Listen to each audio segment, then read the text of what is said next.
centros clandestinos están en Rosario o el Gran Rosario. Ahí el peso significativo básicamente va a estar en el ejército, aunque tiene algunas particularidades, porque si bien el ejército es el que comanda lo que es la represión en la zona, hay una fuerte articulación con la policía provincial y básicamente con la jefatura de policía.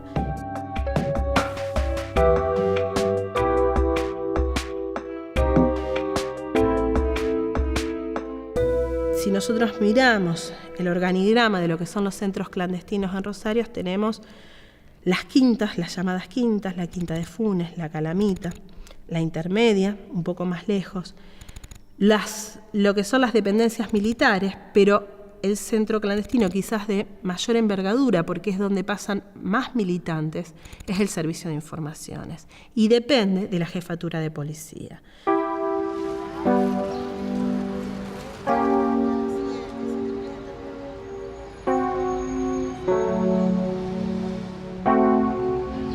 A mí me secuestraron en enero del año 77, acá en la ciudad de Rosario, me secuestró el ejército y me trajeron al servicio de informaciones que funcionaba en la jefatura, acá atrás, en este edificio que está acá a mis espaldas.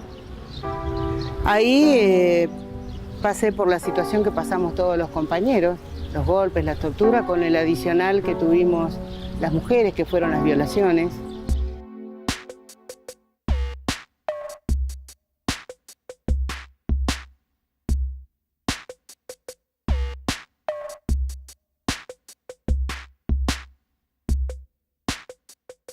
No me parece menor el lugar que ocupa Rosario en la preocupación por el disciplinamiento, el ordenamiento de la sociedad por un lado, porque ese es otro de los temas, y por otro lado la erradicación de la subversión, como van a llamar los militares a esto, que excede obviamente a las organizaciones político-militares, porque no es solamente agarramos a los líderes de Montoneros y PRTERP o a los militantes de las organizaciones armadas. Hay un marco mucho más general, organizaciones políticas no armadas, organizaciones de base, organizaciones barriales, que también entran en ese perfil tan difuso que es el subversivo para la policía o para el ejército, porque en ese punto, si bien hay objetivos claros desde arriba de cómo se comanda la represión, también hay ciertas arbitrariedades en donde qué es el subversivo también funciona de acuerdo a quien esté llevando adelante las tareas antisubversivas en ese marco.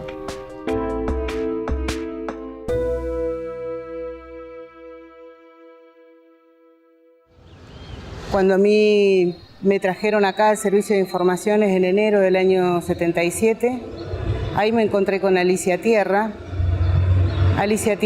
que la habían secuestrado acá en Rosario junto a su compañero Alberto Tión, Tatín para nosotros, a fines de diciembre del año 76.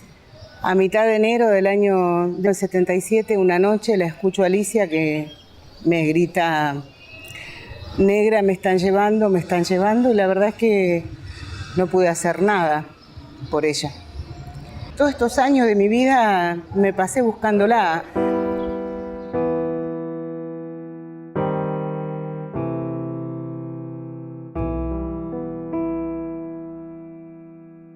En general hay un acuerdo ya entre los historiadores que entre el 76 y el 79 es la fase más represiva de la dictadura, en donde el objetivo, erradicar a la subversión, ese objetivo que aglutina a las Fuerzas Armadas, permite la organización de ese Estado, de ese gobierno, con todas sus estructuras. Y que hacia el año 79 lo que vamos a ver es, por un lado, que ese objetivo ya básicamente considerado cumplido, las Fuerzas Armadas empiezan a entrar en crisis. Entonces, entre el 79 y el 83 lo que vemos es ese proceso de crisis institucional que tiene el propio gobierno, además de la crisis de la política económica y las críticas que van a empezar a surgir en la sociedad tibiamente primero y después del año 80 con mucha más fuerza.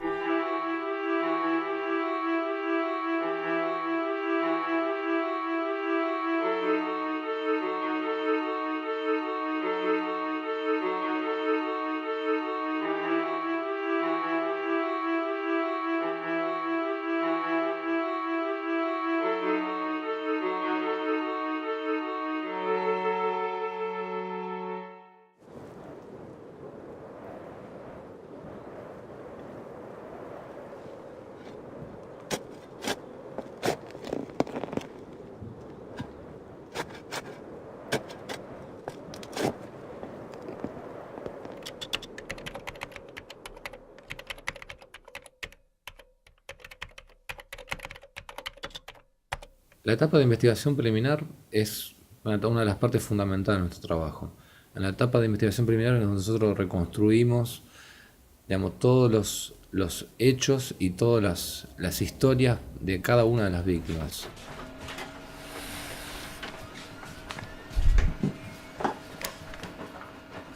Lo que esto nos permite de alguna manera reconstruir este sujeto histórico-social inmerso en una serie de hechos, ¿no?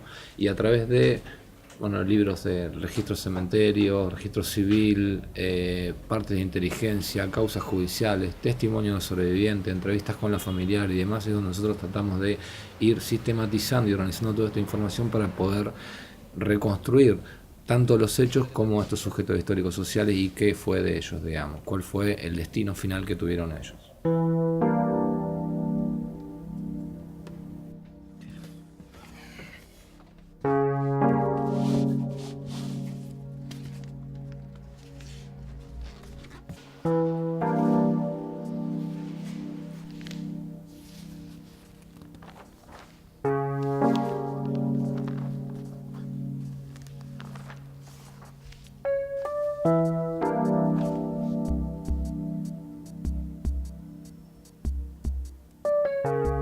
La tarea en la oficina de Rosario, la mía, mi colaboración en esta oficina es de investigación. Se hace una tarea de sistematización de datos, se cruza toda la documentación que hay una documentación variada, hay causas, hay certificados de función, hay boletos de inhumación, etc. Y la relación con los familiares.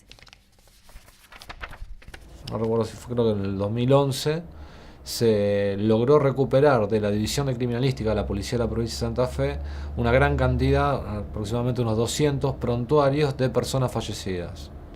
Esos prontuarios de personas fallecidas eran los prontuarios que hace la policía en el momento que muere una persona y no tiene identificación.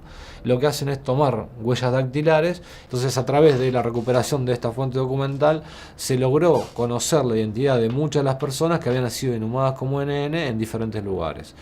Y en muchos casos donde no se pudo recuperar el resto, al menos se le pudo dar una respuesta a la familia de qué había pasado con su familiar y decirle, bueno, teníamos la certeza de que esa persona murió en tal circunstancia, en tal lugar y en tal fecha, y al menos no nos permitía la recuperación del resto, pero sí darle una respuesta al menos a la familia que lo estaban buscando.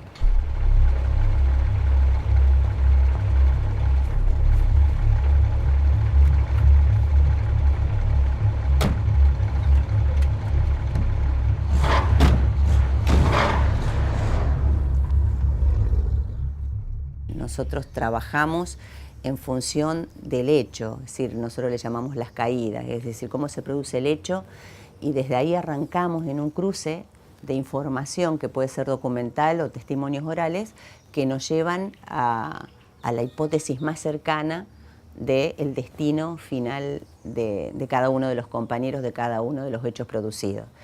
Pero por eso es muy importante y es valiosísimo el aporte de los organismos que hemos tenido, de hijos, que hemos tenido de abuelas, de los sobrevivientes, de los compañeros que han sobrevivido y que pueden contar por lo que pasaron.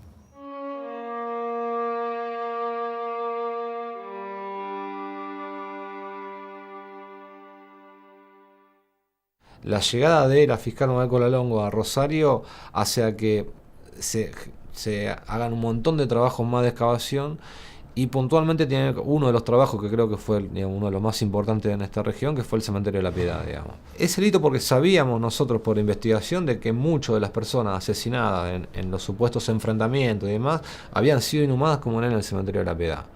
Pero a los pedidos de informe que hacían las autoridades judiciales al Cementerio de la Piedad, el cementerio respondía en reiteradas oportunidades de que los restos habían pasado a Rosario y que no estaban. En el 2010 se hacen 2 exhumaciones en el Cementerio de la Piedad de 2 sepulturas, una causa totalmente aparte de todas las otras, que era por el hallazgo de 2 mujeres en la costa del río Paraná.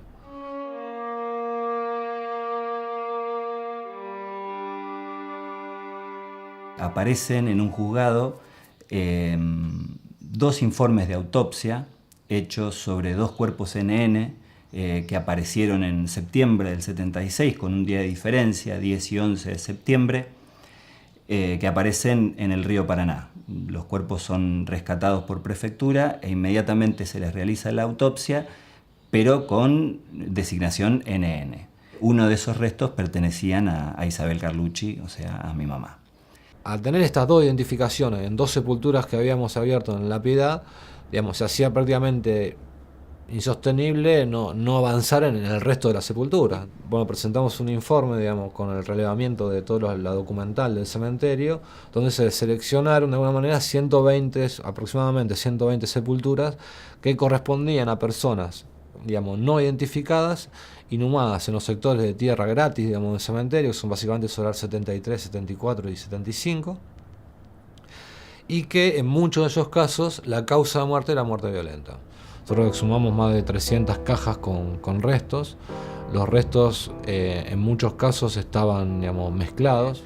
Por disposiciones, digamos, municipales del cementerio, cada 5 años tienen que reutilizar esas sepulturas. Son sepulturas donde se inhuma gente que no tiene familiares o no tiene recursos para poder pagar, entonces se entierra, son las famosas sepulturas gratis, digamos, que tiene el cementerio, ¿no? Entonces cada 5 años ellos van reutilizando las sepulturas. El procedimiento normal que tienen que seguir es exhumar los restos que están en esa sepultura para poder inhumar uno nuevo, ¿no? Y los restos que exhuman pasarlos a un osario. Este procedimiento no se cumplió y eso nos permitió a nosotros, casi más de 30 años después, poder recuperar un montón de restos de que habían sido inhumados en el año 76, 77 y que eran restos de que en el momento que tenían que haber sido exhumados, en vez de exhumarlos, los amontonaron en una de las puntas de la sepultura y enterraron otros cuerpos por encima.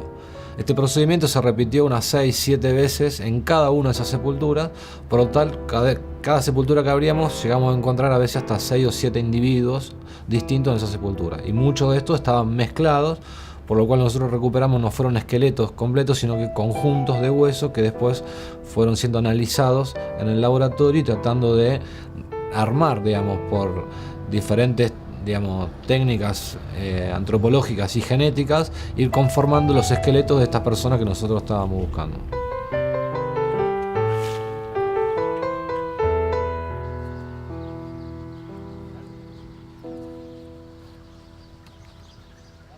Se han recuperado restos, por ejemplo, en el cementerio andino, en el Timbúes, en un montón de localidades, digamos, que son, digamos, cerca de Rosario, en 30, 40, 50 kilómetros de Rosario, porque empezamos a ver de que en muchos casos donde había apariciones de cuerpo, se daban generalmente en las afueras de Rosario, digamos.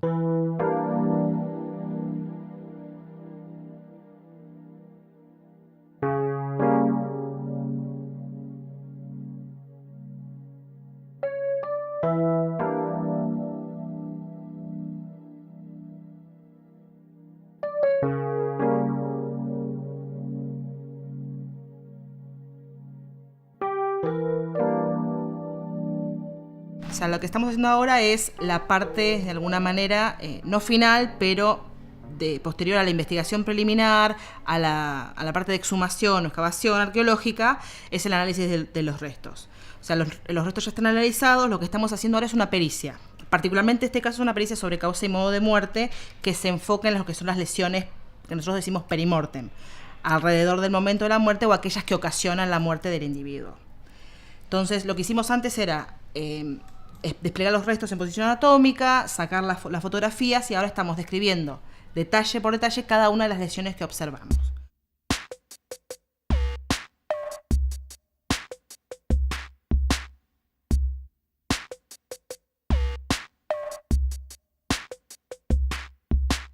Este es un recorte parcial de lo que es todo el trabajo de laboratorio. Previo a esto, nosotros lo que hicimos fue un análisis completo del esqueleto. Primero, una vez que los restos son recuperados de manera arqueológica, los restos llegan al laboratorio y se hace el análisis y la determinación del perfil biológico. ¿Esto qué implica? En primer parte, los restos tienen que acondicionarse. Vienen de exhumación, le sacas la tierra, los limpias y los dejas en condiciones para el análisis. Una vez que acondicionas los restos, se extienden en posición anatómica, se realiza un inventario, primero, que es ver cuántos elementos tenés, un panorama general, si están completos, incompletos, y después se saca lo que es el perfil biológico, que es el sexo del individuo, la edad, la estatura, se hace una ficha odontológica con las presencias o ausencias de piezas dentales, si tiene algún tipo de arreglos, si tiene, por ejemplo, prótesis. Todos estos datos son importantes para la parte de identificatoria, pueden ayudar.